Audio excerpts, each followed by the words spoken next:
Le gouvernement, en Conseil des ministres, il y a quelques jours, avait annoncé que les élections sénatoriales auront lieu le 2 février 2025 avec pour campagne électorale qui va démarrer le 17 janvier pour finir le 31 du premier mois de l'année 2025. Alors, les grands électeurs, à savoir les conseils municipaux et les conseils régionaux, conseils municipaux 1527, conseils régionaux 179, vont donc en tant que grands électeurs élire les sénateurs 41 sur 61 et le président de la République va nommer 20. Alors, ces élections qui s'annoncent, ils sont nombreux, les partis politiques ainsi que des regroupements qui contestent cette élection et demandent et rejettent ces élections. Qu'en est-il de l'Union des forces de changement? Alors, Tommy Vivien, est-ce que l'UFC participera ou non à ces élections? Vous savez, mon cher Joachim, l'objectif principal, le premier même objectif d'un parti politique, c'est la recherche, la conquête du pouvoir par des moyens pacifiques, bien sûr, et son exercice pour le bien-être de la population. Alors, nous, stratégiquement, à l'UFC, nous avons décidé de ne plus boycotter des élections. Les élections constituent une manifestation des aspects de la démocratie. Et c'est par les élections que nous pouvons contribuer à l'enracinement de la démocratie, mais aussi à transformer ce pays. Alors, se dire qu'il n'y a pas telle condition, donc on n'ira pas aux élections, à notre niveau, à l'UFC, nous disons cette page est fermée. Cette page est fermée, nous irons à toutes les élections, mais nous allons œuvrer pour que les élections soient encore plus démocratiques, encore plus transparentes, encore mieux organisé. Et quoi faisant? Avez-vous les moyens? Oui, nous sommes en dialogue permanent avec le pouvoir. Nous sommes en dialogue permanent avec tous les autres partis politiques. Nous pensons qu'il ne s'agit pas de dire, ben, écoutez, je ne veux plus aller aux élections et puis ils n'ont qu'à faire ce qu'ils veulent. Non, il s'agit d'agir, il s'agit de dialoguer, il s'agit de tout mettre en œuvre, pacifiquement bien sûr, hein, pour que les élections puissent être l'expression de la population. C'est le peuple qui dit « je veux avoir tel dirigeant ». Alors, on peut dire qu'il y a eu des problèmes avec les élections passées, mais on doit continuer. C'est le président J-Christ Olympio qui disait « ce n'est pas parce que tu as donné un enfant qui est mort que tu ne vas plus t'approcher d'une femme ou d'un homme. Tu vas continuer ».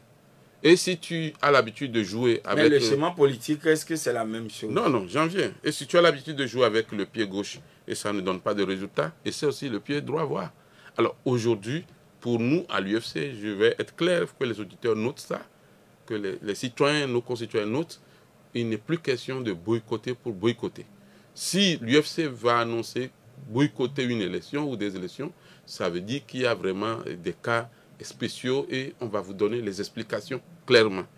Que ce soit les sénatoriales qui viennent, comme les élections municipales aussi. Oui, parce qu'il faut quand même qu'il y ait une cohérence dans nos actions. Et cette cohérence est laquelle?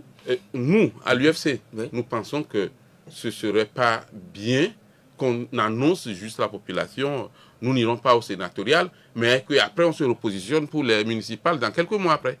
C'est-à-dire, logiquement, on devrait avoir les élections municipales aussi dans le mois de mai 2025.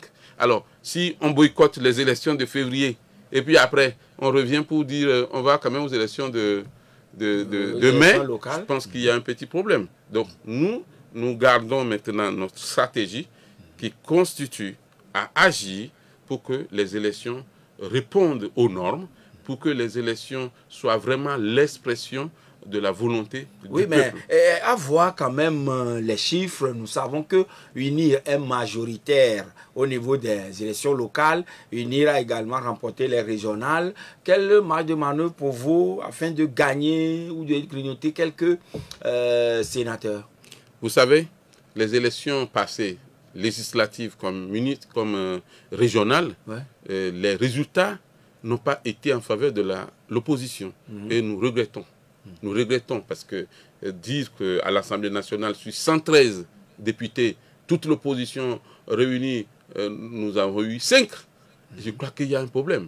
Un problème Et le parti au pouvoir aussi doit se poser des questions. Pourquoi, mais vous étiez quand même à l'Assemblée nationale et on se demande toujours pourquoi l'UFC n'a réussi à avoir ne serait-ce qu'un seul siège. Non. Aujourd'hui, moi, pour ce sujet-là, ouais, je ne vais pas raisonner en matière de l'UFC. Je dis toute l'opposition qui avait quand même une grande place à l'Assemblée nationale. Je vais vous donner les chiffres. 1994, le CAR et l'UTD avaient fait un beau score aux législatives.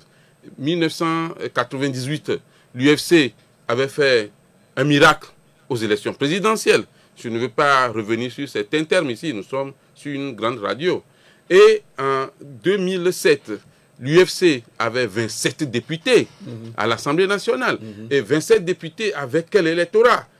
Parce que le parti au pouvoir nous dépassait seulement avec quelques dizaines et centaines de voix. Je parle en matière de voix.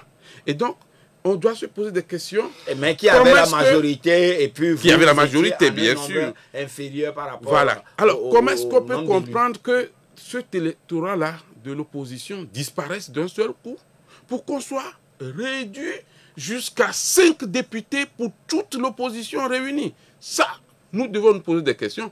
Le parti au pouvoir aussi doit se poser des questions. Mais quand même, l'opposition doit se poser des questions. L'UFC qui était quand même aux affaires avant ces élections, l'UFC n'a même pas réussi à avoir ne serait-ce qu'un seul siège. Non, moi j'étais aux élections. Oui, vous-même, dans la veille. J'étais tête de liste dans la veille. Oui. Et vous n'avez pas gagné. Je n'ai pas gagné. Et je regrette. Parce que j'étais très sûr d'avoir mon siège. Oui. Un siège au moins, j'étais tête de liste. Et la dernière fois, quand l'administration financière du Togo a sorti la liste des candidats qui ont fait un bon score et à qui on doit rétrocéder les frais de cautionnement, mon nom a été cité dedans. On m'a rétrocédé mes frais de cautionnement. Mais ce n'est pas ce que je veux. Je ne veux pas qu'on dise que j'ai eu 5% ou 12%. Je veux avoir le siège. Et donc, en tant qu'opposition, on doit se poser des questions, savoir qu'est-ce qui n'a pas marché. Qu'est-ce qui est notre faute aussi. Pas seulement la faute de l'autre. Parce qu'il y a une responsabilité du parti au pouvoir, mais il y a aussi une responsabilité de l'opposition. Donc, allons au-delà du parti UFC, du parti ANC, du parti PSR, et parlons de l'opposition. Au regard de la configuration actuelle, c'est-à-dire ces questions des grands électeurs. Et nous savons combien, vous-même vous le maîtrisez, combien de lecteurs, de grands électeurs au niveau local vous avez, tout comme au niveau des régionales. Oui. Alors, vous pensez qu'avec ce nombre-là, vous pourrez toutefois gagner des sénateurs? Oui, je vais vous expliquer. Je ne vais pas donner le nombre de conseils municipaux qu'on a. Dieu merci, on en a un peu. Les conseils régionaux, c'est encore moins parce que, vous savez, oui, le parti au pouvoir a pris la grande partie des sièges pour les régionales passées aussi. Mais je vous dis que ce n'est pas en démocratie, ce n'est pas parce que vous êtes minoritaire que vous devez laisser le boulevard au parti majoritaire pour continuer par faire ce qu'il veut. Même une voix peut compter.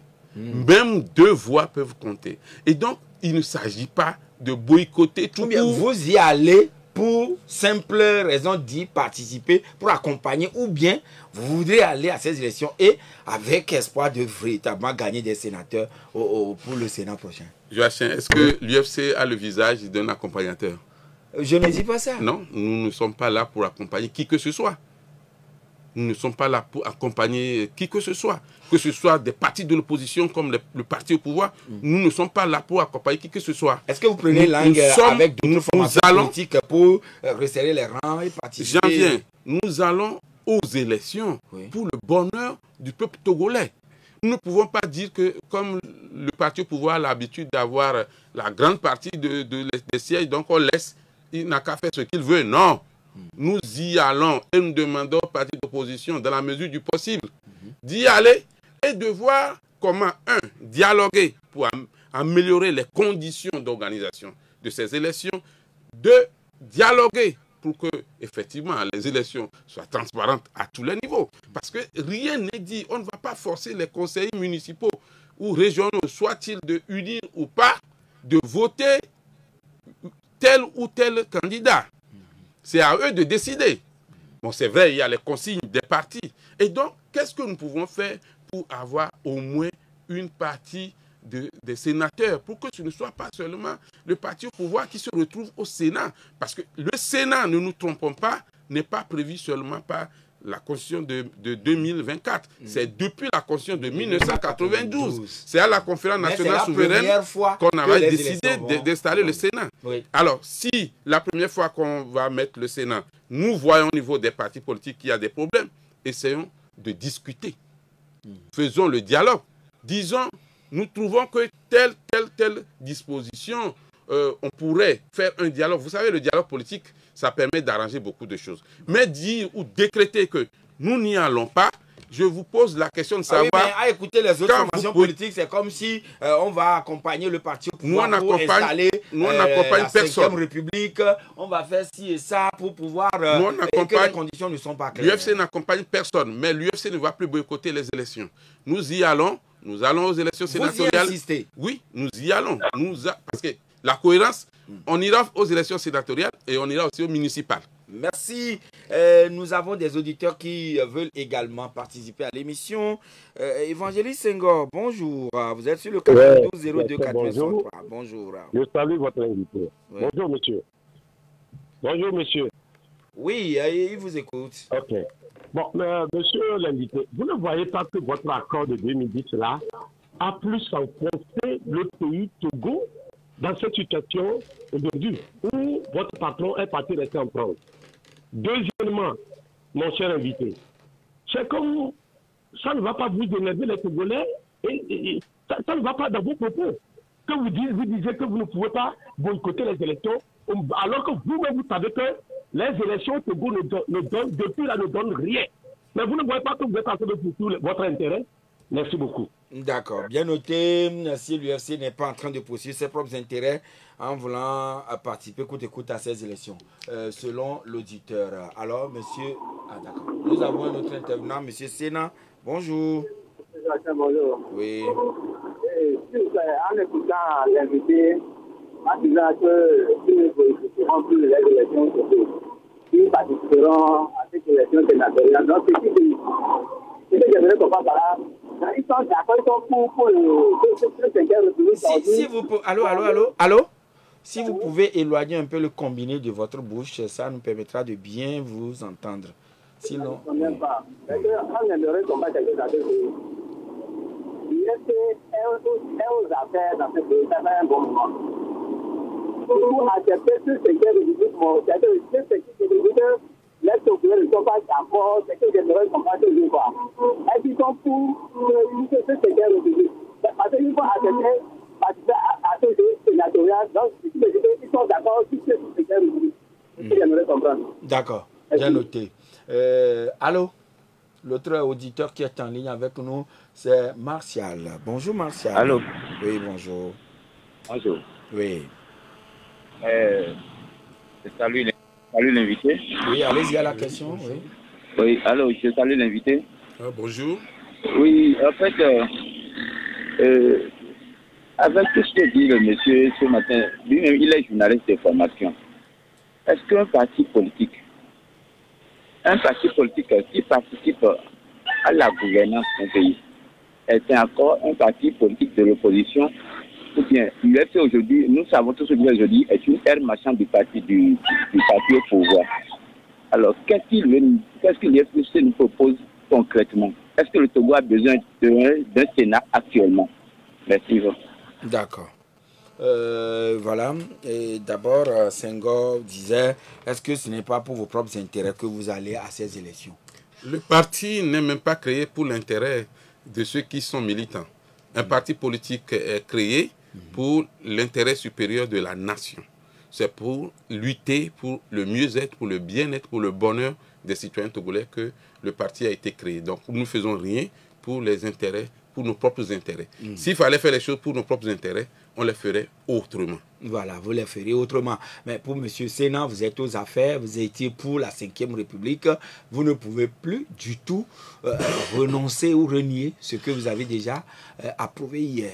Bon, est-ce que l'UFC est aux affaires? Bon, oui, vous avez un membre au gouvernement. C'est une grande considération. Vous avez un membre au gouvernement. Nous avons un membre au gouvernement. Nous avons même des postes de préfet. Voilà. Parce que nous avons signé un accord de gouvernance en 2010 avec le parti au pouvoir. Ah oui, donc vous êtes de facto aux affaires. Le jour où, je le disais dans une réunion, le jour où l'UFC aura le poste de la présidence de la République ou de la présidence du Conseil, on peut me dire que l'UFC est devenu un parti au pouvoir. Mais pour le moment, nous sommes partis de l'opposition. Aujourd'hui... donc, vous n'êtes pas elle marchand de ça, UNIS, ça je ne veux même pas répondre. Ah, un parti politique bien organisé comme le nôtre, un parti aussi enraciné. Moi, j'ai l'habitude de dire qu'il y a même des gens qui sont dans d'autres partis politiques, mais qui sont des détias. Nous sommes tous des ablodés. Et l'ablodé, aujourd'hui, la continuité, c'est quand même l'UFC. Nous nous revendiquons de l'héritage et du culte. Et donc, nous dire que nous sommes une aile marchande d'un parti, je crois que ce serait une insulte pour la mémoire de nos militants qui sont malheureusement partis. Monsieur Tommy Vivien, le gouvernement veut déguerpir les gens des réserves administratives occupées. Vous savez, est-ce que nous avons le droit d'occuper les réserves administratives? La réponse est non. Ça appartient à l'État. C'est pour qu'on puisse construire des édifices pour l'État, les écoles, les hôpitaux. Mais si nous occupons les réserves administratives, je crois que nous n'aidons pas le pays à aller vers le vrai développement. Mais en même temps aussi, pourquoi on a laissé les citoyens occuper jusqu'à construire et on les a laissés pendant des décennies d'abord, avant aujourd'hui de leur dire vous avez 1 an pour partir. Là aussi, l'État doit se mettre en cause, se remettre en cause, se poser des questions de savoir pourquoi nous avons failli à ce niveau. Une réserve ne s'occupe pas. Une réserve, ce n'est pas un terrain appartenant à des citoyens. C'est pour l'État. Alors, les services étaient censés tout mettre en œuvre pour que ces réserves-là ne soient pas occupées. Et puis, d'autres disent, mais est-ce que c'est tout le monde qui occupe les réserves? Ce n'est pas nécessairement tous les citoyens qui ont le courage d'aller occuper les réserves. Ceux qui occupent les réserves aussi, on les connaît un peu. Parce que peut-être qu'ils ne respectent pas l'État, ils n'ont pas peur. Donc c'est une bonne chose que l'État récupère ses réserves, mais une fois encore que cela se fasse dans le respect des normes et que le social aussi ne soit pas oublié. Voilà, mais juste à côté de nous, à l'étranger un peu, les Ghanéens étaient aux urnes, c'était je crois le 7 décembre, et voilà, le sort de comment cette élection s'est terminée, on l'a vu en toute beauté. Monsieur Tevivien, qu'est-ce que cela vous a dit à l'UFC? Le président de l'UFC a d'ailleurs félicité, tout comme le président de la République. Le président de l'UFC a félicité celui qui a été élu. Et c'est une bonne leçon. Oui, c'est une bonne leçon pour la démocratie en Afrique. Vous savez, l'alternance est un aspect fondamental de la démocratie. Quand il n'y a pas l'alternance, ça veut dire qu'il n'y a pas de démocratie. Une seule personne, un seul groupe ne peut rester au pouvoir éternellement. Ce n'est pas normal. Et c'est cette leçon-là que les Togolais ne pourront plus élire directement, à part suffrage universel direct, le président, mais ce seraient les députés qui vont choisir le président de conseil. C'est en cela que le dialogue politique continue. Il ne faut jamais baisser les bras. Il faut discuter avec l'autre. Il ne faut pas prendre unir comme un ennemi. Unir est un adversaire politique avec qui nous devons discuter. Si l'opposition se met dans sa coquille, discuter pour revenir sur la décision, la constitution votée, ou bien, voilà. Vous savez, en politique, on ne dit jamais, jamais. Tout est toujours possible. Mais aujourd'hui, que ce soit avec gaieté du cœur ou pas, malheureusement, la constitution de 2024 est en cours. Est-ce qu'on va revenir sur la constitution de 92? On va maintenir la constitution de 2024? On verra. Mais les discussions continuent. Il ne faut jamais baisser les bras. Il faut continuer par discuter avec le partenaire et l'adversaire politique. En quelques secondes, votre conclusion. Non, lancer un appel pour l'espoir. Il faut l'espoir et l'espérance. Il ne faut jamais dire tout est fini. Il y a beaucoup de choses à faire encore. Les élections constituent un socle de la démocratie et nous devons tout mettre en œuvre pour que les élections soient transparentes, démocratiques et aux résultats acceptables et vérifiables. Merci beaucoup, Emmanuel Tommy Vivien, d'être passé chez nous. C'est toujours un plaisir.